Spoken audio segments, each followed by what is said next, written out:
قال الرسول صلى الله عليه وسلم: ثلاثة جدهن جد وهزلهن جد: النكاح والطلاق والرجعة. النكاح والطلاق والرجعة. النكاح والطلاق والرجعة. نعم يا ابني. أستاذ، أنا الحين أعرف معنى الطلاق وأعرف معنى الرجعة، بس النكاح شنو؟ سؤال جميل. النكاح هو المسمى الشرعي لزواج الرجل بالمرأة. لزواج الرجل بالمرأة. بس أنا أستاذ للحين ما فهمت. يعني أنا أقول لك: يا فلان زوجتك ابنتي، وهو يرد علي ويقول: وأنا قبلت، فتصبح على هذا الأساس زوجته. لا أستاذ ما فهمت. يعني يا جاسم أنا أقول لك: يا جاسم زوجتك ابنتي. وأنا قبلت. قبلت؟ إيه؟ قبلت شنو؟ أتزوج بنتك.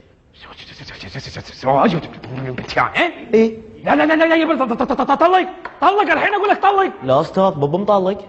شنو مو مطلق يبا؟ أنا كنت أشرح لك الدرس، ما كنت قصدي أن أزوجك بنتي. أستاذ الحين أنا تزوجت بنتك على حسب شرحك لنا، وكل الصبيان في الصف الحين شهود، صح؟ صح.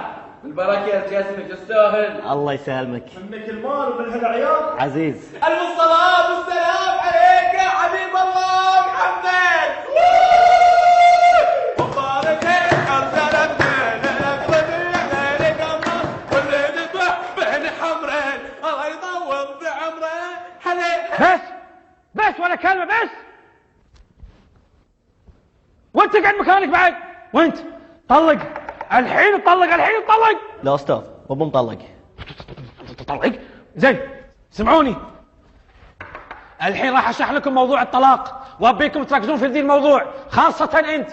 الواحد اذا بيطلق زوجته لازم يقول لها: يا مريم انت طالق. سمعتوا؟ وراح ابتدي فيك يا جاسم. يلا ريبيت وذ مي.